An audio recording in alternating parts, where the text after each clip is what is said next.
song, followed by the national anthem. Vande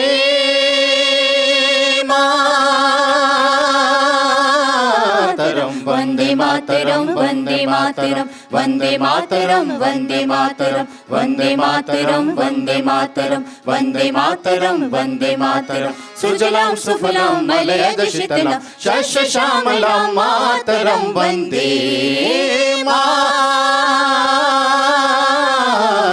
Vande Mataram, Vande Mataram, Vande Mataram, Vande Mataram, Vande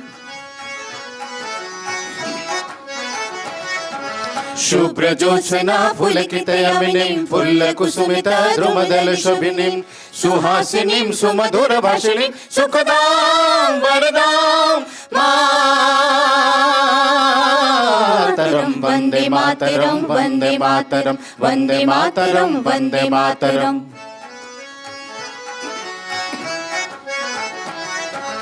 कोटि कोटि कंठ कल कल निनाद करले कोटि कोटि भुजेर धृत कर करवाले अब लखनो मैत बोले बाहुबल धरणी नमामि तरिणी रिपुदल वर्णी मातरं वन्दे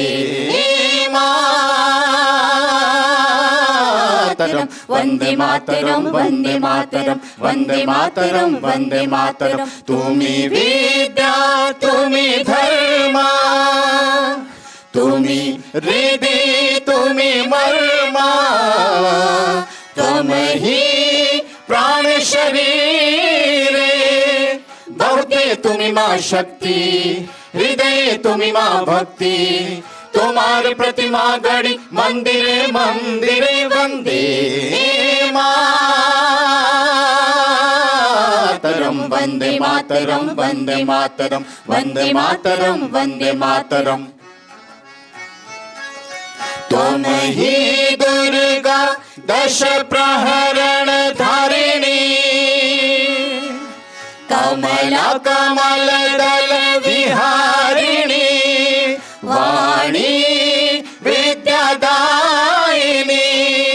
नमामि त्वं नमामि कमलां अमलां अतुलां सुजलां सुफलां मातरं श्यामलां सरलां सुष्मितां भूषितां धरणीं भरणीं मातरं वन्दे मातरं वन्दे मातरं वन्दे मातरं वन्दे मातरं वन्दे मातरं वन्दे मातरं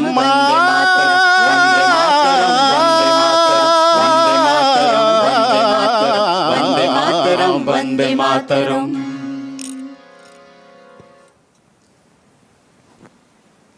जन गण मन अधिनायक जय हे भारत भाग्य विधाता पंजाब सिंध गुजरात मराठा द्राविड उत्कल बंगा विंध्य हिमाचल यमुना गंगा उच्चल जलधि तरंगा तव शुभ नामे जागे तव शुभ आशीष मांगे गाहे तव जय गाथा जन गण मंगलदायक जय हे भारत भाग्य विधाता जय हे जय हे जय हे जय जय जय जय हे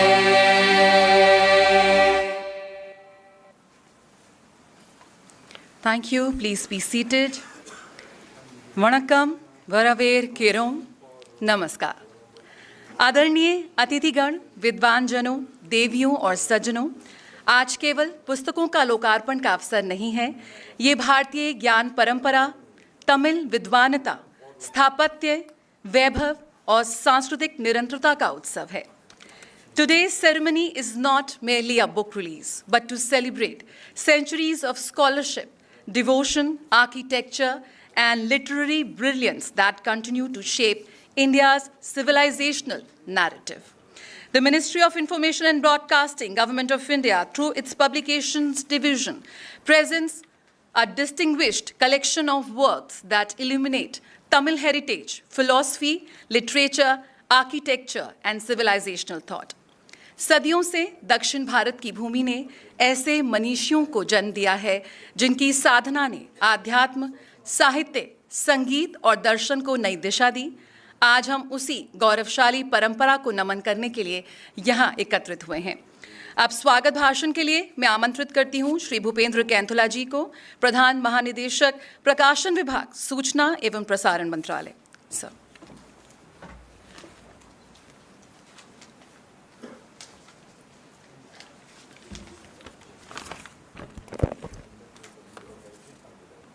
आज के पुस्तक लोकार्पण समारोह के मुख्य अतिथि भारत के माननीय उपराष्ट्रपति जी, सूचना एवं प्रसारण, रेल और इलेक्ट्रॉनिकी तथा सूचना प्रौद्योगिकी मंत्री माननीय श्री अश्विनी वैष्णव जी, सूचना एवं प्रसारण और संसदीय कार्य राज्य मंत्री माननीय डॉक्टर एल मुरुगन जी, और यहाँ उपस्थित आप सभी सम्माननीय अतिथिगण। प्रकाशन विभाग के इस विशेष पुस्तक लोकार्पण कार्यक्रम में आप सभी का स्वागत है। आज के कार्यक्रम में आपका सानिध्य हमारे लिए असीम हर्ष, गर्व, प्रेरणा और सम्मान का विषय है। भारत सरकार के एक गौरवशाली प्रकाशन संस्थान के रूप में प्रकाशन विभाग 1941 से लोक रुचि के विभिन्न विषयों, राष्ट्रीय स्वतंत्रता आंदोलन, संस्कृति, कला, साहित्य, जीवन, प्रौद्योगिकी, विज्ञान, पर्यावरण, स्वास्थ्य, सिनेमा और संगीत जैसे ज्ञानवर्धक पुस्तकों का प्रकाशन कर रहा है। प्रकाशन विभाग के लंबे इतिहास में संभवतः आज यह पहला प्रसंग है जब एक साथ 16 किताबों का एक मंच से विमोचन किया जा रहा है, और वो भी 3 भाषाओं में। 14 पुस्तकें तमिल में और एक हिंदी और अंग्रेजी में। मूल रूप से तमिल में लिखी गई पुस्तकों में तमिल साहित्य, स्थापत्य कला, संगीत, वाद्य यंत्रों, भक्ति साहित्य, प्राचीन तकनीकी उपलब्धियां, प्राकृतिक कृषि जैसे विषयों को प्रमुखता दी गई है। तमिल भाषा की समृद्धता, तमिल भाषी विद्वानों का प्रखर विवेक, तमिल विरासत, वास्तुकला और संस्कृति, इन सब पहलुओं को ये किताबें उजागर करती हैं। इन पुस्तकों के लेखक और एक इलस्ट्रेटर तमिलनाडु से विशेष रूप से आज यहाँ आए हैं और आज इसी सभागार में हमारे बीच मौजूद हैं। मैं उनका आभारी हूँ। और तमिल में 14 किताबों को लिखवाने के इस विशाल उपक्रम का संचालन किया चेन्नई में प्रकाशन विभाग के अधिकारी, मेरे सहयोगी श्री संजय घोष ने। ये बात भी कुछ कम नहीं कि श्री संजय घोष मूल रूप से बांग्ला भाषी होते हुए भी तमिल साहित्य और संस्कृति में उनकी अभिरुचि है और तमिल भाषा पर उनकी गहरी पकड़। उन्हीं के निरीक्षण में तमिल साहित्य का ये प्रकाशन आज हो रहा है। जैसे कि आप सभी जानते हैं, वंदे मातरम राष्ट्रगीत की 150वीं जयंती देश मना रहा है। वंदे मातरम के रचयिता बंकिम चंद्र चट्टोपाध्याय जी के जीवन पर और उनके कार्य पर लिखी गई अंग्रेजी पुस्तक को नए रूप में प्रकाशित किया जा रहा है, और इसी का हिंदी और तमिल रूपांतर भी आपके सामने लाया जा रहा है। और प्रकाशन विभाग ने पहली बार इन दोनों पुस्तकों के कवर डिज़ाइन के लिए IIT दिल्ली के डिपार्टमेंट ऑफ डिज़ाइन के एक स्टार्टअप की मदद ली। लोकार्पण के बाद ये सभी पुस्तकें 10 राज्यों में स्थित हमारे क्षेत्रीय विक्रय केंद्रों और प्रमुख ई-कॉमर्स प्लेटफॉर्म पर बिक्री के लिए उपलब्ध होंगी। इन सभी 16 किताबों के डिजिटल संस्करण जल्द ही प्रसार भारती के वेव्स OTT प्लेटफॉर्म पर उपलब्ध हो जाएंगे। देश की भाषाई विविधता ही हमारी सबसे बड़ी पूंजी है। प्रकाशन विभाग इस बात को आत्मसात कर चुका है कि हिंदी और अंग्रेजी के बाहर भी संसार है, और अलग अलग भाषाओं में पुस्तकें प्रकाशित करते रहने का ये सिलसिला आगे भी चलता रहेगा। और प्रकाशन विभाग हमेशा की तरह किफ़ायती दरों पर अच्छी किताबें सुलभ करता रहेगा। हाल ही में प्रकाशन विभाग ने पंडित मदन मोहन मालवीय जी के संपूर्ण वाङ्मय के 23 खंडों को प्रकाशित किया। इन अमूल्य पुस्तकों का लोकार्पण भी माननीय उपराष्ट्रपति जी के कर कमलों से हुआ था। माननीय उपराष्ट्रपति जी, मंच पर उपस्थित विशिष्ट अतिथिगण और आप सभी का मैं एक बार फिर प्रकाशन विभाग की पूरी टीम की तरफ से हार्दिक स्वागत करता हूं। धन्यवाद।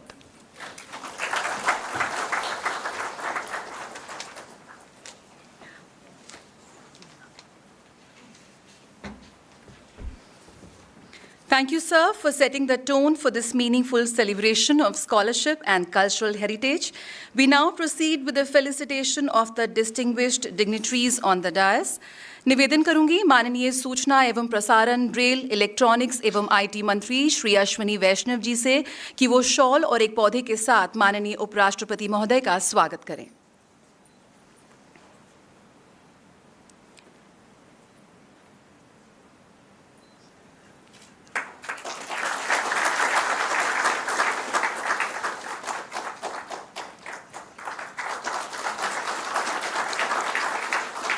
अब अनुरोध है श्री भूपेंद्र कैंथोला जी से, प्रधान महानिदेशक प्रकाशन विभाग की सूचना एवं प्रसारण मंत्रालय, कि वो माननीय सूचना एवं प्रसारण, रेल, इलेक्ट्रॉनिक्स एवं आईटी मंत्री श्री अश्विनी वैष्णव जी का स्वागत करें एक पौधे के साथ।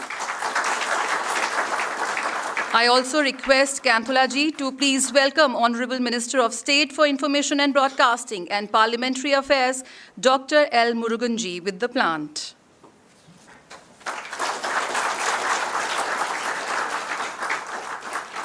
Now, the formal release of books on renowned Tamil scholars, heritage, architecture, and culture. There are 13 original titles in Tamil.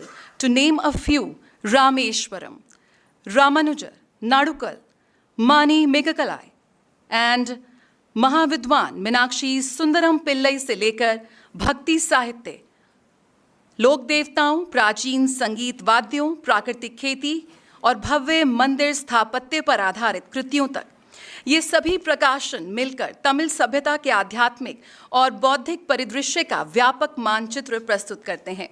आज का कार्यक्रम एक विशेष राष्ट्रीय महत्व भी रखता है। वंदे मातरम की 150वीं वर्षगांठ के अवसर पर बंकिम चंद्र चटर्जी पर आधारित पुस्तक को नए स्वरूप में समृद्ध संस्करण के रूप में पुनः प्रकाशित किया गया है। May I now request the Honorable Vice President of India, Shri C.P. Radhakrishnan ji, to kindly release the books. मंच पर उपस्थित गणमान्य अतिथियों से भी निवेदन है कि वो पुस्तकों के विमोचन का हिस्सा बने।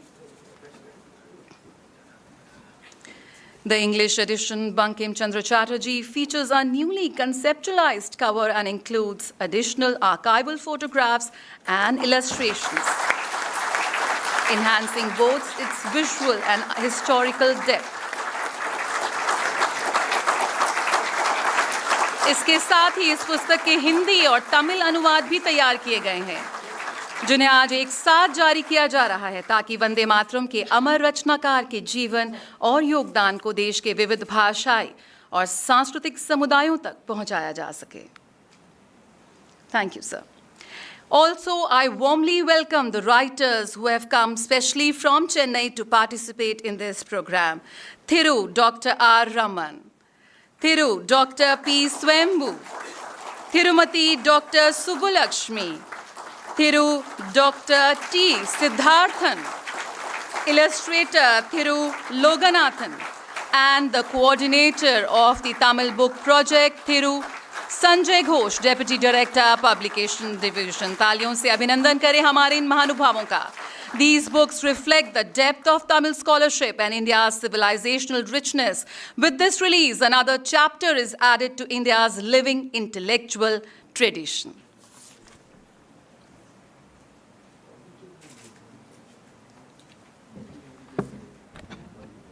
மாண்புமிகு மத்திய இணையமைச்சர் தகவல் ஒளிபரப்பு மற்றும் நாடாளுமன்ற விவகாரத்துறை டாக்டர் எல் முருகன் அவர்களை உரையாற்ற மரியாதையுடன் அழைக்கிறோம்.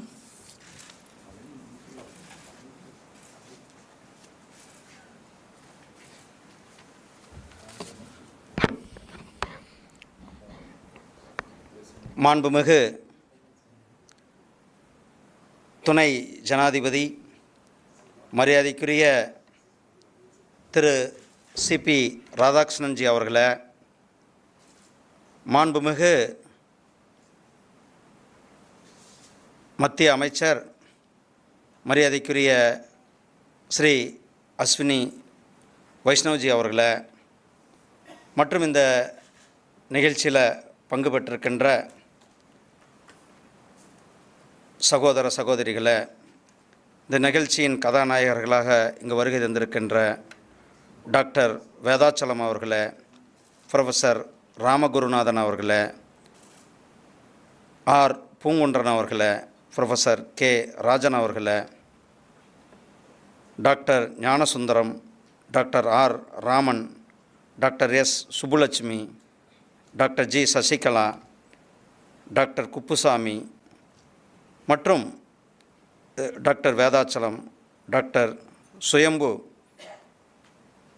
உள்ளிட்ட எழுத்தாளர்களுக்கு, மீடியா சகோதரர்களுக்கும் என்னுடைய அன்பு கலந்த மாலை வணக்கங்களை தெரிவித்துக்கொண்டு, இந்த அருமையான சகோதரர்கள் சகோதரிகள் தமிழ் இலக்கியங்களில் தமிழ் மொழியை ஒரு எளிய நடைமொழியில் இன்றைக்கு சாதாரண மக்களையும் சென்று சேர்கின்ற வகையில் இந்த புஸ்தகங்களை எழுதி இன்றைக்கு அர்ப்பணித்திருக்கின்ற மாண்புமிகு நம்முடைய துணை குடியரசுத் தலைவர் மரியாதைக்குரிய திரு சிபி ராதாகிருஷ்ணன்ஜி அவர்களுக்கும், மரியாதைக்குரிய திரு அஸ்வின் வைஷ்ணவ்ஜி அவர்களுக்கும் உங்கள் சார்பாக என்னுடைய மனமார்ந்த வாழ்த்துக்களையும் பாராட்டுக்களையும் தெரிவித்துக் கொள்கின்றேன்.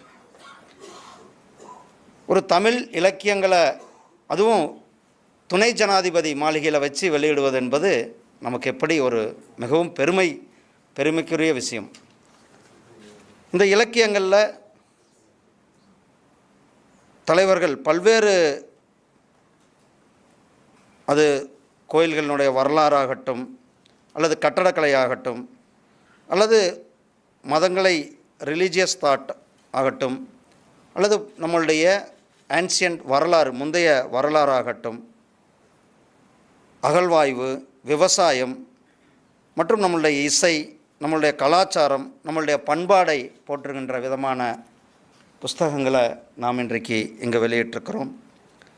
இது ராமானுஜாச்சாரியாருடைய சமூக நல்லிணக்கத்தை தொடங்கி இயற்கை வேளாண்மையை ஊக்குவிக்கின்ற தமிழ் இலக்கியங்களை நாம் இன்றைக்கு நம்முடைய எழுத்தாளர்கள் நமக்கு கொண்டு வந்திருக்கிறார்கள். அவர்களுக்கு மீண்டும் ஒரு முறை என்னுடைய பாராட்டுக்களை தெரிவித்துக்கொண்டு, நம்முடைய மாண்புமிகு பிரதமர் திரு நரேந்திர மோடிஜி அவர்கள் தமிழ் இலக்கியங்கள், தமிழ் மொழி, தமிழ் கலாச்சாரம், தமிழ் பண்பாடு, தமிழ் மொழியை இன்றைக்கு உலகம் முழுவதும் எடுத்துக்கொண்டு செல்வதில் ஒரு மிகவும் பிரசித்தி பெற்றவராக இருந்து கொண்டிருக்கிறார்கள்.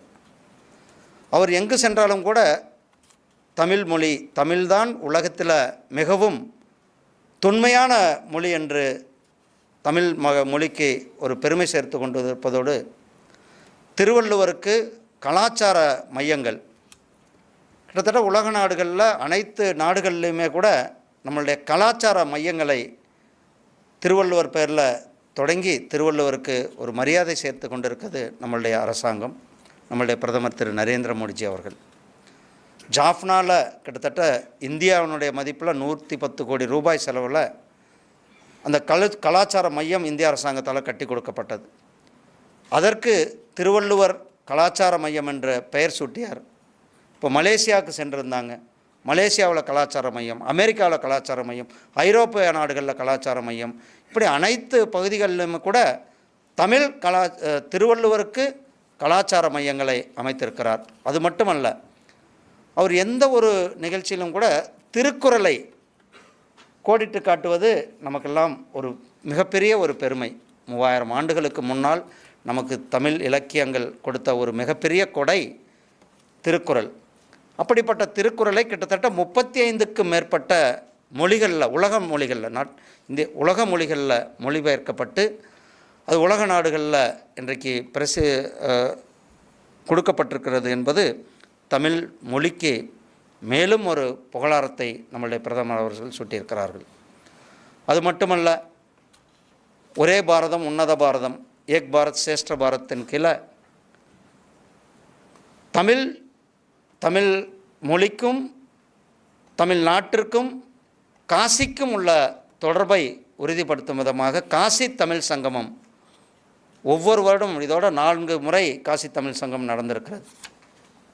அப்படி காசி தமிழ் சங்கம் நடந்து முடிந்த பிறகு ஒவ்வொரு வருடமும் கூட தமிழ் மொழி, இலக்கியங்கள், தமிழருடைய வாழ்வு முறை, தமிழர்களுடைய உணவு, தமிழர்களுடைய பாரம்பரியம், தமிழர்களுடைய வீர விளையாட்டுகளை காசியில் ஒவ்வொரு வருஷமும் கொடுத்துடணும்.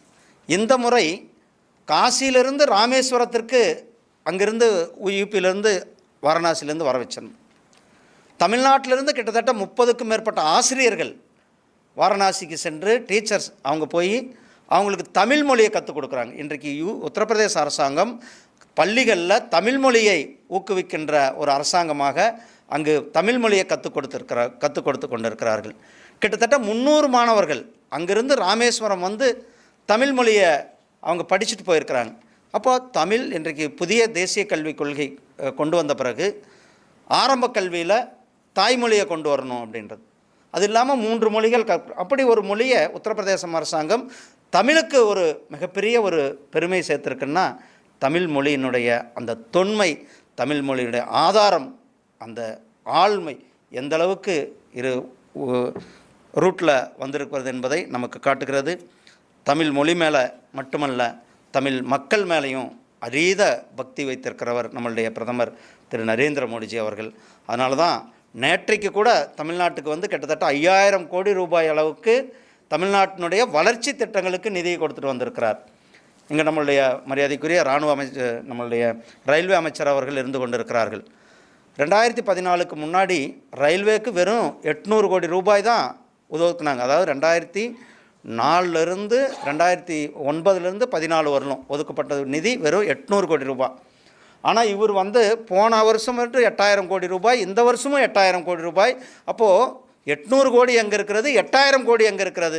தமிழ்நாட்டினுடைய வளர்ச்சிக்கு இன்றைக்கு அதிகமான நிதியை கொடுத்து கொண்டிருப்பது நம்மளுடைய அரசாங்கம், நம்மளுடைய மத்திய அரசாங்கம். கிட்டத்தட்ட எக்மோர் ரயில்வே ஸ்டேஷனை மட்டுமே கிட்டத்தட்ட 800 கோடி ரூபாய் செலவில் அந்த ரயில் நிலையம் மேம்படுத்தப்படும். அது மாதிரி 79 ரயில் நிலையங்கள் மேம்படுத்தப்பட்டிருக்குது. பாம்பன் ரயில் நிலையம், அதுபோல் இன்றைக்கு திருச்சிராப்பள்ளி விமான நிலையம்.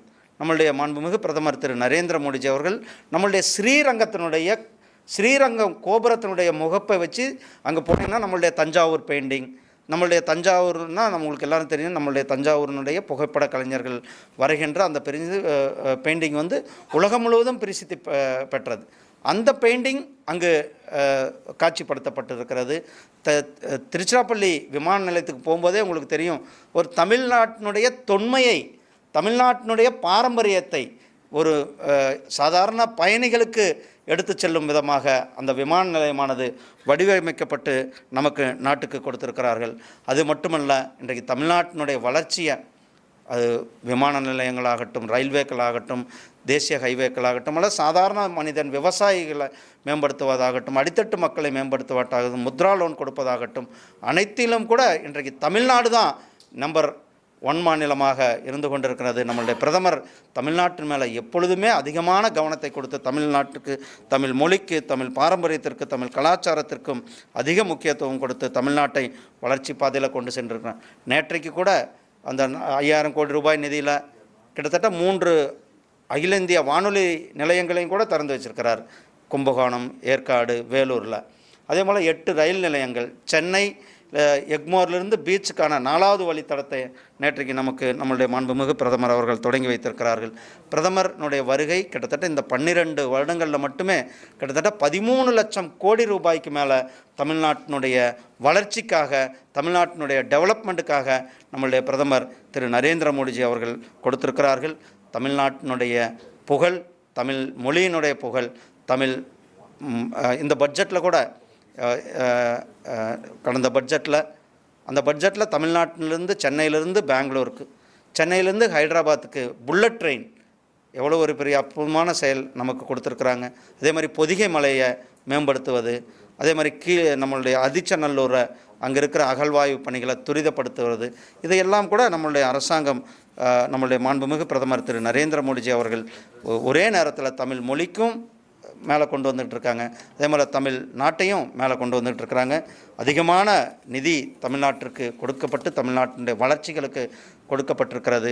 இந்த அருமையான நிகழ்ச்சியில் நான் மீண்டும் ஒரு முறை இங்கே இருக்கின்ற எழுத்தாளர்களுக்கு என்னுடைய மனமார்ந்த வாழ்த்துக்களையும் பாராட்டுகளையும் தெரிவித்துக் கொண்டு, அந்த புஸ்தகங்களை வெளியிட வந்திருக்கின்ற நம்மளில் ஒருவர், நமக்கான ஒருவர், இங்கே டெல்லியில் நம்மளுடைய துணை குடியரசுத் தலைவர் அவரை கையால் இந்த புஸ்தகங்களை வெளியிட்டிருப்பது நமக்கெல்லாம் பாக்கியம்.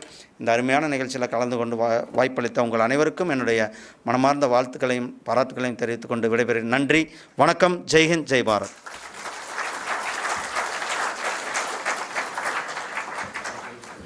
மாண்புமிகு அமைச்சர் அவர்களே, உங்கள் ஊக்கமளிக்கும் வார்த்தைகளுக்காக நன்றி ஐயா.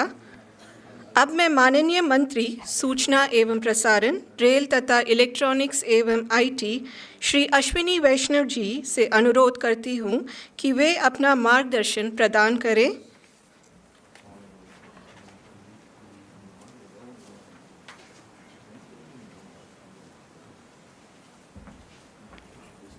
வணக்கம், எப்படி இருக்கீங்க? நல்லா இருக்கேன். Honorable Vice President of India, Honorable Minister, colleague in the INB Ministry, Honorable authors and all the dear friends and the good friends from Tamil Nadu who are listening online or on television. I think this is a very, very important day, very historic day, on which, on the same day, so many books are inaugurated by Honorable Vice President of India. Friends, Tamil is a classical language. The Tamil culture is so rich, so ancient, that the entire world recognizes this as one of the most important cultures, one of the most unique cultures in the entire world. It is in celebration of that culture that the Publications Division has done this compilation of books. It is in that tradition, which today combines so well with technology, that Tamil Nadu and the people of Tamil Nadu who are around the world, they are all making us proud with their achievements, with all the good work which each and every Tamil person is doing in the entire world. Today, Tamil Nadu is getting many new opportunities thanks to our Honorable Prime Minister Shri Narendra Modi ji. So many new electronics manufacturing plants, whether they are mobile manufacturing, laptop manufacturing, server manufacturing, they are all getting approved. And now recently about 17 new electronics component manufacturing plants have been approved in Tamil Nadu. That is the spirit of cooperative federalism which our Honorable Prime Minister Shri Narendra Modi ji is always conveying in his programs. Tamil Nadu is now emerging as a major semiconductor design hub, and it has got very good 5G coverage. Even in the case of railways, the coverage in the last decade has been immense. If you look at the budget which used to be allocated to Tamil Nadu during the UPA government, in which DMK was a member, it was only 879 crore rupees per year. 879 crore rupees for railway in Tamil Nadu. Today, Honorable Prime Minister Shri Narendra Modi ji allocates 7,611 crore rupees. This is 9 times the budget which used to be allocated during the UPA period. That time, Chennai to Hyderabad will become a very, very super fast journey. I think it is 2 hours and some minutes. So that kind of revolution will happen in Tamil Nadu, because our Prime Minister has so much respect for the Tamil culture, so much respect for the classical Tamil language. He has always told everybody that we must make sure that this tradition and modernity can go together. In Hindi, as we call, Virasat bhi, Vikas bhi. So the tradition, the culture, the heritage and development must go together. So today's function is a step in that direction. Thank you very much. Rumba Nandri. Namaskar.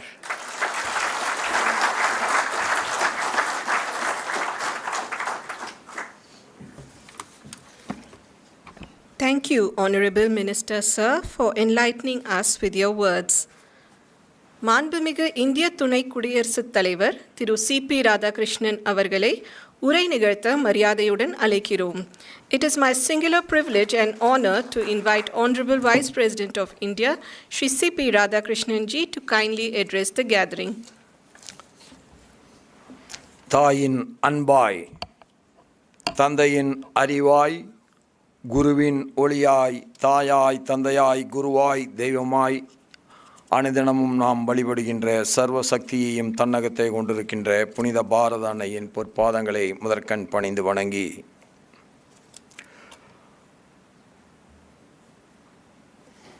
in the book release function on renowned Tamil scholars, heritage, architecture and culture in Uparashtrapati Bhavan, the dignitaries who are sharing the dais with me, our Honorable Minister of Railways, Electronics and Information Technology and Information and Broadcasting, Sriman Ashwini Vaishnavji, Honorable Minister of State for Information and Broadcasting and Parliamentary Affairs, Thiru Murugan அவர்களே, அருமை சகோதர சகோதரிகளே, இங்கே எழுத்தாளர்களாக வருகை புரிந்து இந்த இனிய விழாவிற்கு உயிரோட்டத்தை தந்து புத்தகங்களை எழுதியிருக்கின்ற அருமை அறிஞர் பெருமக்கள் முனைவர் ராமன் அவர்களே, முனைவர் சித்தார்த்தன் அவர்களே, முனைவர் சுப்புலட்சுமி அவர்களே, முனைவர் சுயம்பு அவர்களே, திரு மணியம் செல்வன் அவர்களே, தங்கள் எழுத்துக்களின் மூலமாக இந்த புத்தகங்களுக்கு தந்து தமிழுக்கு மெருகூட்டி இருக்கின்ற பேராசிரியர் கே ராஜன் அவர்களே, பூங்குன்றன் அவர்களே, முனைவர் வேதாச்சலம் அவர்களே, முனைவர் ஞானசுந்தரம் அவர்களே, திரு எம் மோகன் அவர்களே, முனைவர் பி குப்புசாமி அவர்களே, முனைவர் ஜி சசிகலா அவர்களே, இங்கே வருகை புரிந்திருக்கின்ற எனது அருமை சகோதர சகோதரிகளே, உங்கள் அத்தனை பேருக்கும் என் நெஞ்சத்தின் ஆழத்திலிருந்து எழுகின்ற அன்பு கலந்த வணக்கத்தை உரித்தாக்குகிறேன். வள்ளுவன் அழகாக கூறியதைப் போல, உவப்பத்தலை கூடி உள்ள பிரிதல் அனைத்தே புலவர் தொழில் என்று உவப்பத்தலை கூடி இங்கே நிறைந்திருக்கும் கற்றறிந்தோர் அவையில் தமிழகத்தினுடைய தொன்மை, பாரம்பரியம், வழிபாட்டு முறைகள், கட்டிடக்கலை, இலக்கியம், அறிவியல் சிந்தனை, இசை என நம் கலாச்சார பண்பாட்டு பெருமைகளை போற்றும் அற்புதமான நூல்களை வெளியிட்டதில் நான் பெருமையும் பெரும் மகிழ்ச்சியும் அடைகின்றேன். இவ்வளவு அழகிய நூல்கள் இன்றைக்கு வெளியிடப்பட்டிருக்கிறது. அதற்கு நம் அனைவரின் சார்பாக நம்முடைய மத்திய அமைச்சர்கள் அஸ்வினிஜி அவர்களுக்கும் முருகன்ஜி அவர்களுக்கும் நம்முடைய பாராட்டுதலும் நன்றியும் உறுத்தாக்கின்ற வகையில் நீங்கள் ஒரு பெரிய கையொலியை எழுப்பி அவர்களுக்கு நம்முடைய நன்றியை தெரிவிக்க வேண்டுகிறேன். எந்த ஒரு நல்ல செயலுமே போற்றப்படுகின்ற பொழுதுதான் அந்த நல்ல செயல்கள் அதிகரிக்கும். அந்த நல்ல செயல்களும் நல்லவையும் போற்றப்படுகிறது சமுதாயமாக எந்த சமுதாயம் இருக்கிறதோ அந்த சமுதாயம்தான் நல்லொழுக்கமிக்க சமுதாயமாக, நல் சிந்தனையுள்ள சமுதாயமாக, எல்லோருக்குமான சமுதாயமாக மாறும். அதனால் சிறு துளியாக இருந்தாலும் அது நல்லது என்று சொன்னால் அதை போற்றுகின்ற மனோபக்குவத்தை பெற்றவர்களாக நாம் இருக்க வேண்டும். இந்த நூல்களின் தலைப்புகளே இதன் பெருமைகளை பறைசாற்றுகின்றன. ஸ்ரீராமர் வழிபட்ட திருத்தலம் வட இந்தியா முதல் தென்னிந்தியா வரை ஆன்மீக ஒருமைப்பாட்டை இணைக்கும் புனித தலமான ராமேஸ்வரத்தை பற்றி ஒரு நூல். நிறைய பேர் நாம் நினைக்கிறோம் இந்தியா ஒருபோதும் ஒன்றாக இருந்ததில்லை. தமிழ்நாட்டிலே இது வழக்கமாக ஒன்று சொல்வார்கள். இந்தியா ஒருபோதும் ஒரு அரசியல் நாடாக இருந்ததில்லை. ஆங்கிலேயர்கள் தான் இந்தியாவை உருவாக்கினார்கள். ஆனால் ஒன்றை சொல்ல மறந்து விடுவார்கள். ஏனென்றால் அதுக்கு அவர்களுக்கு சௌகரியமாக இருக்கிறது. தமிழ்நாடு கூட என்றைக்கும் ஒரே அரசியல் நாடாக இருந்ததில்லை.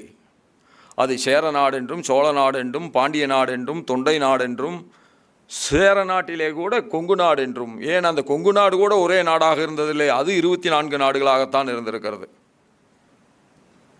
இதை யாரும் சொல்வதில்லை. அரசியல் ரீதியாக ஒரே நாடாக நாம் இல்லாவிட்டாலும் கலாச்சார ரீதியாக பண்பாட்டு ரீதியாக நாம் ஒரே நாடாகத்தான் இருந்திருக்கிறோம். யார் வந்தார்கள், யார் படையெடுத்தார்கள், யார் சொன்னார்கள்? ராமபிரானுடைய கதை குக்கிராமம் வரை இந்தியா முழுவதும் பரவி இருக்கிறது. தமிழகத்தினுடைய அனைத்து கிராமங்களிலும் ராம வழிபாடு இருக்கிறது. ஆக நாம் கலாச்சார ரீதியாக என்றைக்கும் ஒரு நாடாகத்தான் இருந்திருக்கிறோம். அதேபோல் ராமானுஜர், நிறைய பேர் நாம் நினைக்கிறோம் ஏதோ ஜாதிக்கு எதிராக பேசுவது இப்பொழுதுதான் இந்த மண்ணிலே தோன்றி இருக்கிறது. மனிதனை மனிதன் பிறப்பால் தாழ்ந்தவனாக நடத்தக்கூடாது என்பதை தமிழ் மண்ணிலே முதல் முறையாக ஓங்கி ஒலித்த ஒரு குரல் உண்டு என்று சொன்னால் அது ராமானுஜர். இல்லை, நம்மள கூட பல பேர்த்துக்கு தெரிவதில்லை. இதுதான் அதனுடைய விசித்திரம். ஏதோ காலம் காலமாக இருந்ததையெல்லாம் யாருமே தட்டி கேட்கவில்லை என்பதைப் போலவும், நாம் இப்பொழுதுதான் பல பேர் புறப்பட்டு இருக்கிறார்கள் என்பதைப் போலவும் நம்மளுடைய சிந்தனைக்குள்ளேயே ஒரு ஓட்டத்தை உருவாக்குகின்ற நிலை இன்றைக்கு இருக்கிறது. ராமானுஜர் தான் தெல்ல தெளிவாக சொன்னார். அவர் மேலக்கோட்டையிலே நாராயணனுக்கு ஒரு கோயிலை அமைக்கிறார். கோயிலை அமைத்தவுடன் கோயில் வேலை செய்தவர்கள் சொல்லுகிறார்கள், எல்லோரும் சேர்ந்து போவோம் என்று ராமானுஜர் சொன்னபோது இல்லை, நாங்கள் உள்ளே வரக்கூடாது என்று சொல்லுகிறார்கள். உடனே ராமானுஜர் சொல்கிறார், இறைவனுடைய படைப்பில் பேதமில்லை, இந்த கோயிலை உருவாக்கிய நீ உள்ளே வரக்கூடாது என்று சொன்னால் நானும் உள்ளே போவதற்கு தகுதியற்றவன் என்று சொல்கிறார். பிறகு எல்லோரையும் அழைத்து கொண்டுதான் அந்த தான் கட்டி முடித்த அந்த மேலக்கோட்டை கோயிலுக்குள்ளாக ராமானுஜர் எல்லோரையும் அழைத்து செல்கிறார். இதை நான் இங்கே ஏன் குறிப்பிட விரும்புகிறேன் என்று சொன்னால், இது போன்ற மகத்தான ஞானிகள் நம் மண்ணிலே இருந்திருக்கிறார்கள். அதனால்தான் இன்றைக்கு நம்முடைய ஐபி அமைச்சகம் ராமானுஜர் பற்றிய நூலையும் கொண்டு வருவதற்கு எல்லோரோடும் இணைந்து பணியாற்றி இருக்கிறது. தமிழனுடைய வீர மரபை எடுத்துக்காட்டும் வரலாற்று சின்னம் நடுக்கலை பற்றிய நூலும் இந்த நூலிலே அமைந்திருக்கிறது. மக்களின் நம்பிக்கைகள், ஆன்மீகம், சமூக ஒற்றுமை ஆகியவற்றை பிரதிபலிக்கும் தமிழக நாட்டார் தெய்வங்கள் பற்றிய நூலும் இதிலே அமைந்திருக்கிறது. புதிய அறிவியல் தொழில்நுட்பங்களை பற்றிய நூலும் அத்தியாவசியம்தானே. மாற்றம் ஒன்றுதான் மாறாதது. காலத்தில் ஏற்படுகின்ற மாற்றங்களை நமதாக்கி கொள்வதற்கு நம்முடைய தமிழ் சமூகமோ இந்திய சமூகமோ ஒருபோதும் எதிரானதல்ல. அந்த வகையில் இன்றைக்கு பாரம்பரிய ஞானத்துடன் நவீன அறிவியலும் இணைக்கின்ற முகமாக புதிய அறிவியல் தொழில்நுட்பங்கள் என்ற நூலும் இதிலே இடம்பெற்றிருக்கிறது. கட்டிடக்கலை, கணிதம், சிற்பம், சாஸ்திர அறிவு ஆகியவற்றின் உச்சமான பாரதத்தின் கலை சிகரங்கள் மதுரை மீனாட்சி அம்மன் கோயில். நான் ஒரு முறை சுவிட்சர்லாந்துக்கு போயிருந்தேன். அந்த சுவிட்சர்லாந்திலே சுற்றுலாவாக அழைத்து செல்வதற்கென்று எல்லா நாடுகளையும் இருப்பதைப் போல அந்த நாட்டிலும் ஒரு ஏஜென்சி இருந்தது. அதிலே நாங்கள் சென்றோம். அப்பொழுது அதில் போகிற பொழுது ஒரு கல்லை பற்றி மிக பிரமாதமாக சொல்லிக்கொண்டே வந்தார் அந்த கைடு. ஏதோ நம்ம பார்ப்ப போது அரியதும் அரியதான ஒரு பெரிய பாரம்பரியமிக்க கல்லை பார்ப்பதை போல அவர் சொன்னார். போய் பார்த்த பின்பு தான் தெரிகிறது அது ஒன்றுமில்லை, ஒரு பாறைக்கல். அங்கே 400 ஆண்டுகளாக அதே இடத்துல இருக்கிறது. அதை அவ்வளவு பெருமையாக சொன்னார். அந்த பாறாங்கல்லை பற்றி அவ்வளோ பெருமையாக சொன்னால் நம்முடைய தஞ்சை பெரிய கோயிலையும் நம்முடைய மதுரை மீனாட்சி அம்மன் கோயிலினுடைய பெருமைகளை சொல்வது என்று சொன்னால் ஒரு ஆண்டே கூட போதாது. அதை பற்றியும் நூல்கள் இன்றைக்கு வெளிவந்திருக்கிறது.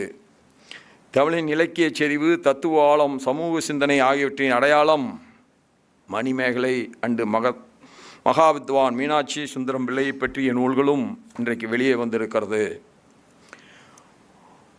வந்தே மாதரம் வந்தே மாதரம் என்று சொன்னாலே ஏதோ சொல்லக்கூடாத வார்த்தை என்பதைப் போல பல பேரும் சொல்லுகிறார்கள். இந்த தாய் திருநாட்டை வணங்காமல் நமக்கு எப்படி ஒழுக்கம் வரும், நமக்கு எப்படி தேசபக்தி வரும், நமக்கு எப்படி சமூக பொறுப்புணர்வு வரும்? அந்த வந்தே மாதரம் மூலம் தேசப்பட்டை வைத்த நவபாரத சிற்பிகள் பங்கிம் சந்திர சட்டர்ஜியை பற்றிய நூலும் இன்றைக்கு இதில் இருப்பது பெருமையிலும் பெருமை. இந்த நூல்கள் நம் மண்ணின் பெருமைகளை போற்றும் நூல்கள். தமிழின் ஆன்மாவையும் பாரம்பரியத்தையும் அறிவியல் சிந்தனையும் கலை மரபையும் சமுதாய பார்வையையும் வெளிப்படுத்துகின்ற நூல்கள் என்பதில் மாற்று கருத்துக்கு இடமில்லை. அருமை பெரியவர்களே, நான் நேற்றைய தினம் கேரளாவிலே சுற்றுப்பயணத்தை மேற்கொண்டிருந்த போது தீபிகா என்கின்ற ஒரு கிறிஸ்துவ மத பத்திரிகை என்னை சந்தித்தார்கள். 139 ஆண்டு காலமாக அந்த பத்திரிகை வெளிவந்து கொண்டிருக்கிறது, இன்றைக்கும் வந்து கொண்டிருக்கிறது. நீங்கள் இந்த இளைஞர்களுக்கு என்ன சொல்ல விரும்புகிறீர்கள் என்று கேட்டார். நான் ஒன்றைத்தான் சொன்னேன். இப்பொழுது படிப்பவர்களை காட்டிலும் பார்ப்பவர்கள் அதிகமாகிவிட்டார்கள். எல்லோரும் சோசியல் மீடியாவை வைத்துக்கொண்டே பார்த்து கொண்டே இருக்கிறார்கள். படிப்பது என்பது குறைவாகவும் பார்ப்பது என்பது அதிகமாகவும் இருக்கிறது. யாரெல்லாம் படிக்கின்றார்களோ அவர்களுக்குத்தான் தங்கள் மொழியின் மீது ஒரு ஆளுமை வரும். இன்றைக்கு இத்தனை எழுத்தாளர்கள் இவ்வளோ அற்புதமான பொக்கிஷங்களை நமக்கு தந்திருக்கிறார்கள் என்று சொன்னால் அவர்கள் தமிழை படித்தார்கள், அதன் மூலமாக ஆளுமை கொண்டார்கள். அதனால் தான் இந்த புத்தகங்கள் எல்லாம் சாத்தியமாக இருக்கிறது. இவர்களும் நம்மை போலவே, எல்லோரை போலவே, குறிப்பாக இன்றைய இளைஞர்களைப் போல எல்லோரும் சோசியல் மீடியாவை மட்டும் பார்த்திருந்தால் இவ்வளோ ஆழமான கருத்தாளமிக்க புத்தகங்கள் வெளிவந்திருக்க முடியுமா? ஒரு நாளும் முடியாது. அதனால் தான் சொன்னேன், ஒரு நாளைக்கு 1 மணி நேரம் இளைஞர்கள் புத்தகங்களை படிக்க வேண்டும். அப்பொழுதுதான் தங்களுடைய மொழியின் மீது அவர்களுக்கு ஒரு ஆளுமை வரும். அப்படி இந்த நூல்கள் எல்லாம் நம்மளுடைய பெருமையை பற்றி பேசுவது மட்டுமல்ல, நமக்கும் தமிழின் மீது இருக்கின்ற ஆளுமையை வீழ்த்துவதற்கான நூல்கள் இவை என்பதிலே நான் பெருமிதம் அடைகிறேன். When Buckingham Chandra Chatterjee penned the immortal words of Vande Mataram, he ignited a revolution in the hearts of millions. Vande Mataram was not merely sung in gatherings, it was widespread in prisons, cried out in protests, and embraced the freedom fighters as they marched towards the sacrifice. Those 2 words carried the fragrance of our soil, the strength of our rivers, and the spirit of our motherland herself. Even today, when we say Vande Mataram, our hearts fill with emotion, remembering the countless brave souls who drew the inspiration from it and offered everything for the freedom of Bharat. And in the last 3-4 days, I was traveling to Kashmir, to Tamil Nadu and Kerala. I am very proudly say, in Kashmir also, in the Kashmir University, the song Vande Mataram was sung and everybody was standing and everybody was singing together. I went to Kerala, in all the Christian schools, the song Vande Mataram has been played and it was followed by everyone with a pin drop silence. Why I am telling? Whatever may be our religion, whatever may be our caste, whatever may be our mother language, but we all are one, and we have to worship Mother Bharat. That is the only way that we can become stronger and stronger in the global arena. கல்வி கரையிலே கற்பவர்களால் சில மெல்ல நினைக்கின் பிணிபல தெல்லிதின் ஆராய்ந்து அமைவுடைய கற்பவே நீரொழிய balloon குறுகின் தெரிந்து என்று நாலடியார் மிக அற்புதமாக நமக்கு சொல்லித் தருகிறது. ஆனால் நாம் என்ன சொல்கிறோம்? நீ அன்னப்பறவை போல இருக்காதே என்று குழந்தைகளை பார்த்து சொல்கிறோம். அன்னப்பறவை ஏதோ சுயநலத்தை போலவும் நாம் ஏதோ பரிகாரம் தேடுவதைப் போல குழந்தைகளுக்கு நீ அன்னப்பறவையை போல இருக்காதே என்று சொல்கிறோம். ஆனால் என்ன சொல்லி இருக்க வேண்டும்? நீ அன்னப்பறவை போல இரு என்று தான் நாலடியார் சொல்லுகிறோம். எதை வேண்டுமானாலும் கற்கலாம், ஆனால் அதிலே உள்ள நல்லவைகளை நீ எடுத்துக்கொள்ள வேண்டும். இது ஏதோ இன்றைக்கு விதைக்கப்பட்ட விதை அல்ல, நாலடியாரே சொல்லி இருக்கிறது.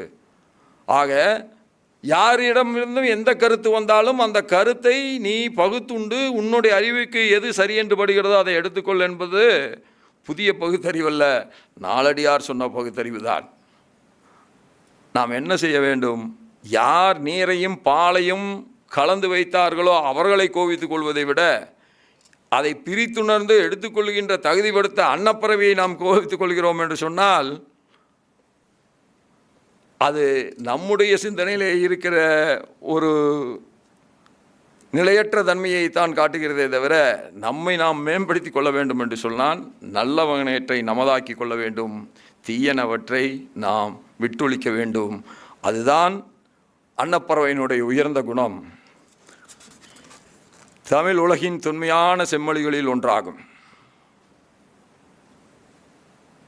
இதை யார் முதலாக உலகத்திற்கு பறைசாற்றியவர்? தமிழகத்தை விட்டு வெளியே என்று சொன்னால் அதை பறைசாற்றியவர் நம்முடைய பெருமைக்குரிய பாரத தேசத்தினுடைய பிரதமர் நரேந்திர மோடி அவர்கள். அவர்தான் ஓங்கி ஒலித்த குரலிலே சொன்னார், தமிழ் மொழியை விட பழமையான மொழி உலகத்தில் இல்லை என்று சொன்னார். இது எங்காவது நாம் பாராட்டி இருக்கிறோமா? நம் மொழியை பற்றி தாய்மொழியான குஜராத்திக்கு சொந்தக்காரர் நம்மிடத்திலே வந்து சொல்கிறார், அதை நாம் பாராட்டுகிறோமா என்றால் பாராட்டாவிட்டாலும் பரவாயில்லை, தூற்றுவதிலே நமக்கு நிகரானவர்கள் இல்லை என்கின்ற அளவிலே தான் நாம் நடந்து கொள்கிறோம். எல்லாவற்றையுமே நாம் ஒரு கூண்டுக்குள்ளாக அடைக்க விரும்புகிறோம். தமிழனுடைய உயர்ந்த பண்பாடு எது என்று கேட்டால் விருந்தோம்பல். இந்த விருந்தோம்பலை உலகம் எப்பொழுது புரிந்து கொண்டது? எல்லோருமே சொல்வார்கள், காரல் மார்க்ஸ் வந்த பிறகு தான் உலகம் ஒன்று என்று சொன்னார். காரல் மார்க்ஸ் வந்த பின்பு தான் சொல்லப்பட்டதா? அதைத்தான் மோடி அவர்கள் ஐநா சபையிலே ஓங்கி ஒலித்தார்கள். கணியன் பூங்குன்றனாருடைய 2 வரிகளை ஓங்கி ஒலித்தார்கள். யாதும் ஊரே யாவரும் கேளீர் என்று சொன்னார். அப்படி சொன்னதுக்கு பிறகுதான் அதிலையும் சொல்லும்போது சொன்னால் எங்கள் தமிழ் புலவன் சொல்லி இருக்கிறான் என்று மோடி அவர்கள் குறிப்பிட்டார்கள். அதனால்தான் உலகம் உணர்ந்து கொண்டது.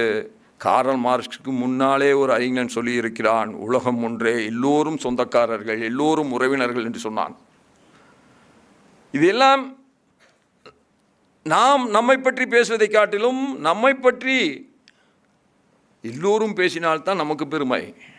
நாமே நம்மை பாராட்டிக் கொள்வதும், நாமே நம்முடைய பெருமைகளை பேசிக்கொள்வதும், நாமே நம்மை உயர்ந்ததாக கருதி கொண்டு உலகத்திற்கு எடுத்து செல்லாமலும் இருப்பதும் தமிழனுடைய பெருமையை உலகம் உணர்ந்து கொள்ள முடியாது என்பதற்காக நான் இதை கோடிட்டு காட்ட விரும்புகிறேன். இன்று வெளியிடப்படும் இந்நூல்கள் தமிழறிவு மரபின் சிந்தனையை ஆழத்தை வெளிப்படுத்துகின்றன. நமது கோயில்கள் வழிபாட்டு தலங்கள் மட்டுமல்ல, அவை கலை, கட்டிடக்கலை, சிற்பம், இசை, வானியல் மற்றும் சமூக அமைப்பின் மையங்களாக விளங்கியவை. நம் முன்னோர்கள் தத்துவம், கணிதம், இலக்கியம், சமுதாய சீர்திருத்தம் ஆகிய எல்லா துறையிலும் சிறந்து விளங்கினார்கள். ஆனால் அவர்கள் ஒன்றை மையமாக வைத்துத்தான் எல்லாவற்றையும் செய்தார்கள். அது என்ன என்று சொன்னால், ஆன்மீகத்தை மையமாக வைத்து அத்துணை அறிவியலிலும் கொண்டு வந்து அதிலே சேர்த்தார்கள். அத்தகைய ஆன்மீகம் நம் மண்ணிலே மீண்டும் தலைத்தோங்க வேண்டும். இந்த நூல்கள் அந்த மகத்தான பாரம்பரியத்தை இன்றைய தலைமுறைக்கு எடுத்துச் செல்கின்ற விதமாக வெளியிடப்படுவது மிகுந்த மகிழ்ச்சி அளிக்கிறது, மிகுந்த பெருமையை தருகிறது. மற்றற்ற உவகை உள்ளத்திலே குடிகொள்வதற்கு காரணமாக அமைந்திருக்கிறது.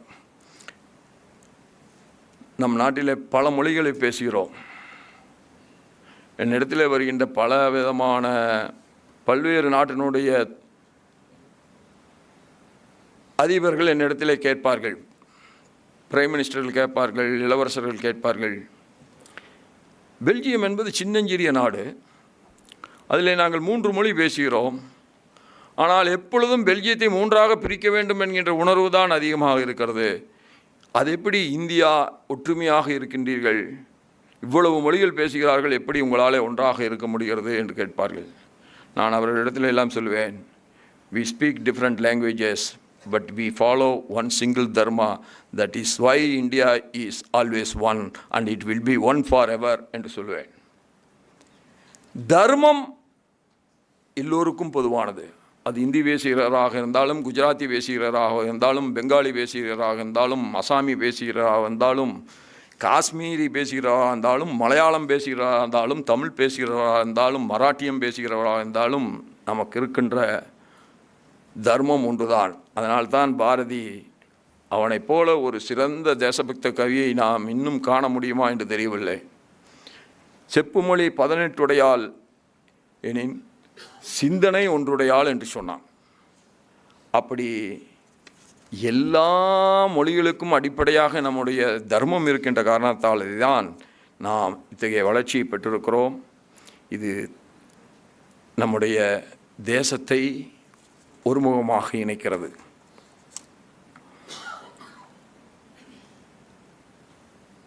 பிரதமர் எங்கே சென்றாலும் தமிழனுடைய பெருமையை சொல்வதில் தவறுவதே இல்லை. வள்ளுவனை சொல்வதாக இருந்தாலும், கணியன் பூங்குன்றனானை சொல்வதாக இருந்தாலும், நாடடியாரிலிருந்து எடுத்துச் சொல்வதாக இருந்தாலும், அது தேவாரத்திலிருந்து குறிப்பிட்டு சொல்வதாக இருந்தாலும், மலேசியா செல்கிறார். மலேசியாவில் எத்தனையோ பாரத பிரதமர்கள் சென்றிருக்கிறார்கள். மலேசியாவிற்கு சென்ற நம்முடைய பாரத பிரதமர் நரேந்திர மோடி அவர்கள் தமிழர்கள் கூடியிருந்த கூட்டத்திலே கலந்து கொண்டு பேசுகிற பொழுது 2 வரிகளில் தமிழினுடைய பெருமையை உலக உணரச் செய்கிறார். தமிழ் மொழிகளில் அற்புதமான மொழி மட்டுமல்ல, தமிழ் இந்தியா உலகிற்கு தந்த கொடை என்று சொல்கிறார். இதைவிட தமிழை உயர்த்தி சொல்வதற்கு எங்கே இடம் இருக்கிறது சகோதரர்களே? அப்படி அவர் பெருமைப்படுத்துவதோடு மட்டும் நிற்காமல் தமிழை எல்லோரும் கற்க வேண்டும். அதற்குத்தான் காசி தமிழ்ச்சங்கத்தை உருவாக்கினார்கள். காசி தமிழ்ச்சங்கத்தை உருவாக்கி அந்த காசி தமிழ்ச்சங்கம் நம்முடைய மத்திய அமைச்சர் முருகன்ஜி அவர்கள் குறிப்பிட்டதைப் போல இந்த ஆண்டு அந்த சங்கம் நிறைவுற நிகழ்ச்சியை ராமேஸ்வரத்தில் வைத்தார்கள். நான் சமீபத்தில் வேலு நாச்சியாருடைய அரண்மனைக்கு சென்றிருந்தேன்.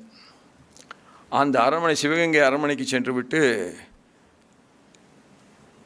ராமானுஜர் எங்கே எல்லோருக்குமான ஓம் நமோ நாராயணா என்கின்ற மந்திரத்தை ஒலித்தாரோ அந்த கோயிலுக்குள்ளாக சென்ற பொழுதுதான் தெரிஞ்சது, உலகத்திலேயே காசி மகாராஜாவிற்கு ஒரு சிலை இருக்கிறது என்று சொன்னால் அது தமிழகத்திலே இருக்கின்ற அந்த கோயிலிலே தான் காசி மகாராஜாவுக்கு சிலை இருக்கிறது. அப்பொழுது காசியும் தமிழகமும் எப்படி இணைந்திருக்கின்றது கலாச்சார ரீதியாக என்பதற்கு இதெல்லாம் ஒரு எடுத்துக்காட்டுகள். படையெடுத்து வந்து கைப்பற்றவில்லை, தான் நினைத்ததை தமிழர்கள் மீது திணிக்கவில்லை. ஆனாலும் ஒரு ஒற்றுமை உணர்வை, ஒரு தர்மத்தின் அடித்தளத்தை எவ்வாறு நாம் இணைந்திருக்கிறோம் என்பதை பெருமையாக கோடிட்டு காட்டினார்கள். எனக்கு அந்த நிகழ்வு நான் அடுத்த முறை நடைபெறுகிற பொழுது, இதே காசி தமிழ்ச்சங்கம் நடைபெறுகிற பொழுது அந்த கோயிலை நிர்வகித்து கொண்டிருப்பவர் நம்முடைய வேலுநாச்சியாருடைய வாரிசுகளாக இன்றைக்கு இருக்கின்றவர்கள். அவர்களையும் அழைத்து நாம் பெருமை சேர்ப்போம் என்று சொல்லி வந்திருக்கிறேன். இப்படி இந்திய தேசம் பல மொழிகள் பேசுகின்ற தேசமாக இருந்தாலும் அது ஒரு தர்மத்தின் அடிப்படையிலே உருவான தேசம் என்பதால் தான், ஒரு கலாச்சாரத்தின் அடிப்படையிலே உருவான தேசம் என்பதால் தான், ஒரு உயர்ந்த பண்பாட்டினுடைய அடிப்படையிலே உருவான தேசம் என்பதால் தான் இன்றைக்கும் என்றைக்கும் இது ஒரு நாடாக உயர்ந்து நிற்கிறது. அதேபோல் மோடி அவர்கள் அதோடு விடவில்லை. காசியிலே ஒரு தமிழ் கற்பிக்கின்ற ஒரு நிலையை உருவாக்கி அதை தன்னுடைய மான் கி பாத் நிகழ்ச்சியில் அந்த மாணவர்கள் தமிழில் பேசியதை ஒளிபரப்பு செய்தபோது நெஞ்சம் மகிழாத தமிழ் உள்ளங்களே இல்லை என்பது தான் யதார்த்தமான உண்மை. அந்த வகையில் மோடிஜி அவர்களுக்கு நம்முடைய நெஞ்சார்ந்த நன்றிதனை நாம் உறுத்தாக்குகிறோம். மகாகவி பாரதி சொன்னான், தேமதுர தமிழ் ஓசை உலகெங்கும் பரவும் வகை செய்தல் வேண்டும் என்றான். இதை செய்வதற்கு குஜராத்திலே இருந்து ஒரு பாரத பிரதமர் வர வேண்டியது இருக்கிறது சகோதரர்களே. அதுதான் யதார்த்தமான உண்மை. அவர் குஜராத்தியை பற்றி எங்கேயும் பேசியதாக நான் பார்க்கவில்லை. ஆனால் தமிழை பற்றி பேசாத நாளே இல்லை என்கின்ற நிலைதான் உருவாக்கி தந்திருக்கிறார்கள். இது தமிழர்களாகிய நமக்கெல்லாம் பெருமை. இன்றைக்கு 75வது சுதந்திர தின கொண்டாட்டத்தின் போது 2022 நாடு முழுவதும் மறைக்கப்பட்ட கொண்டாடப்படாமல் இருந்த பல விடுதலை போராட்ட வீரர்களின் புகழை வெளிக்கொண்டு வந்தது மத்திய அரசு. அவர்களுடைய தியாகத்தையும் இந்தியா முழுவதும் அறிய செய்தது. தமிழ்நாட்டின் பல தலைவர்களின் பெருமையும் நாடு முழுவதும் எடுத்துச் செல்லப்பட்டது. அது புலித்தேவரை பற்றியும், அழகு முத்துக்கோனை பற்றியும், வேலு நாச்சியாரை பற்றியும், வீரபாண்டிய கட்டபொம்மனை பற்றியும், மருது சகோதரர்களை பற்றியும், ஒண்டி வீரனை பற்றியும், தியாகி சுந்தரலிங்கனாரை பற்றியும், தீரன் சின்னமலையையும், குயிலியையும், திருப்பூர் குமரனையும், ஜெய்ஹிந்த் செண்பகராமனையும் உலகம் அறிந்து கொள்வதற்கு அது ஒரு வாய்ப்பாக அமைந்தது. வாரணாசி இந்து பல்கலைக்கழகத்தில் பாரதியாருக்கென ஒரு இருக்கை அமைக்கப்பட்டுள்ளது. அந்த காலத்தில் பாரதி எப்படி எட்டயாபுரத்தில் இருந்து காசிக்கு சென்றான் என்பது தெரியவில்லை. ஆனால் காசிக்கு சென்றதோடு மட்டுமல்ல, அவன் he became the official poet of the Varanasi kingdom. He served as the official poet. அப்படி அவன் வாழ்ந்த அந்த வாரணாசியில் பாரதிக்கென்று ஒரு இருக்கை அமைக்கப்பட்டிருக்கிறது. சமீபத்தில் கூட இங்கே நம்முடைய சகோதரர் எல் முருகன் அவர்களுடைய தலைமையில் நான் நம்முடைய பேரரசர் பெரும்பிடுகு முத்தரையர் அவர்களுடைய அஞ்சல் தபால் தலையை வெளியிட்டோம். இதெல்லாம் எதை காட்டுகிறது என்று சொன்னால், அவர்கள் ஒரு ஜாதிக்காக போராடிய தலைவர்களே அல்ல, அவர்கள் இந்திய தேசம் முழுமைக்குமாக போராடிய மாபெரும் தமிழர்கள். அந்த தமிழர்களை இந்தியா மட்டுமல்ல உலகம் முழுவதும் உணர்ந்து கொள்ள வேண்டும் என்பதற்குத்தான் அவர்களுடைய சிறப்புகளை எடுத்துச் சொல்வது நமக்கு அத்தியாவசிய கடமையாகிறது. தமிழரின் பெருமையை இந்தியா முழுவதும் மட்டுமல்லாது உலகம் முழுவதும் பரவதை காணும் பொழுது ஒரு தமிழனாக, ஒரு பாரதியனாக நம் உள்ளம் பெருமிதம் கொள்கிறது. The books brought out by the Division on Indian Culture are far more than the literary publications. They are the guiding lights for the coming generations. In a fast-moving world shaped by the technology and constant change, our youth need strong roots as much as they need the wings. These books released today will connect them to India's timeless heritage, profound philosophy and spiritual depth. They will instill pride in our civilization, nurture cultural confidence, and inspire young minds to draw strength from the past while shaping a progressive future. When our youth understand the greatness of their inheritance, they rise with greater purpose, responsibility, and determination to build a nation worthy of its glorious legacy. I deeply appreciate the efforts of our ministry and the ministers, Sriman Ashwiniji and Dr. L. Muruganji, for printing these valuable books. The values cannot be compared, but the value will persist forever. நம் நாட்டு பண்பாட்டின் தொடர்ச்சியின் சின்னங்களாக இவை விளங்கும். இத்தகைய அற்புதமான புத்தகங்களை வெளியிட்டு உங்களோடு என்னுடைய நேரத்தை பகிர்ந்து கொள்கின்ற ஒரு அற்புதமான வாய்ப்பை தந்த நம்முடைய மந்திரிமார்கள் இருவருக்கும், அமைச்சர் பெருமக்கள் இருவருக்கும், அவருடைய மந்திரி சபைக்கும் என்னுடைய மனப்பூர்வமான வாழ்த்துக்களை சொல்லி, வாழ்க தமிழ், வாழ்க பாரத தேசம் என்று கூறிய என்ற உரையை நிறைவு செய்கிறேன். வாழிய செந்தமிழ், வாழ்க நற்றமிழர், வாழிய பாரதம் மணித்திரு நாடு. நன்றி, வணக்கம், ஜெய்ஹிந்த்.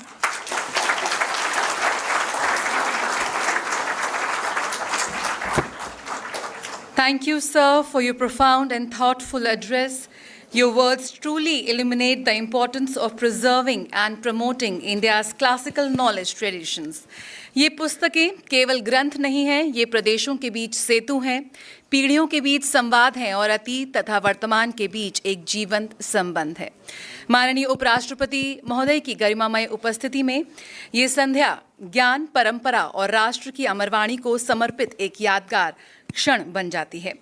From ancient manuscripts to modern print, from temples to thought, India's story continues to be written. We conclude the formal ceremony with the rendition of Vande Mataram, followed by the national anthem. May I request everyone to kindly rise.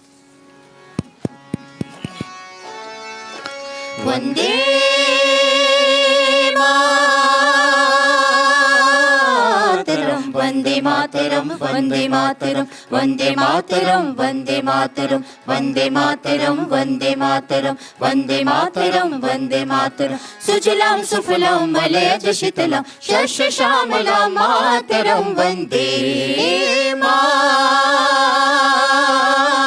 Mataram, Vande Mataram, Vande Mataram, Vande Mataram, Vande Mataram.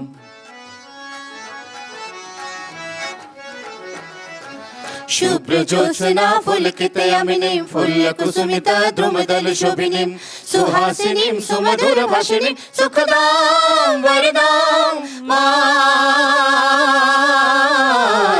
वन्दे मातरं वन्दे मातरं वन्दे मातरं वन्दे मातरम्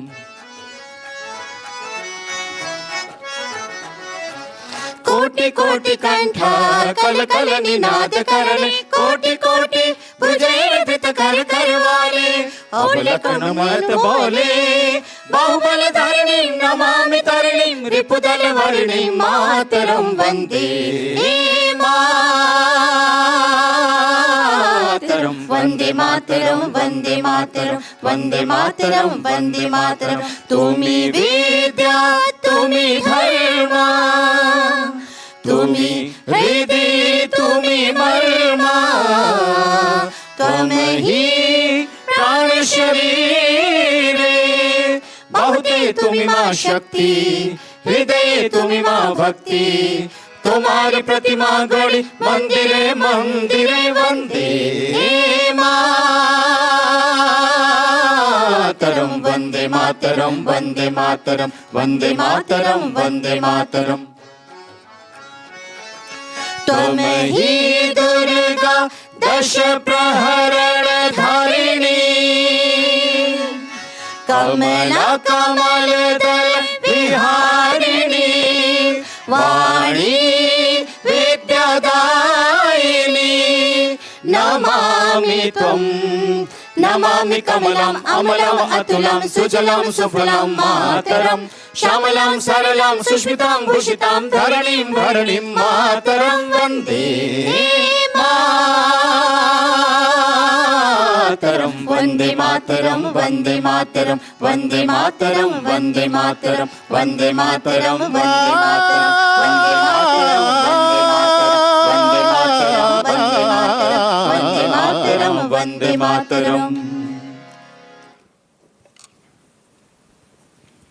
जन गण मन अधिनायक जय हे भारत भाग्य विधाता पंजाब सिंध गुजरात मराठा द्राविड उत्कल वंगा विंध्य हिमाचल यमुना गंगा उच्चल जलधि तरंगा तव शुभ नामे जागे तव शुभ आशीष मांगे गाहे तव जय गाथा जन गण मंगलदायक जय हे भारत भाग्य विधाता जय हे जय हे जय हे जय जय जय जय हे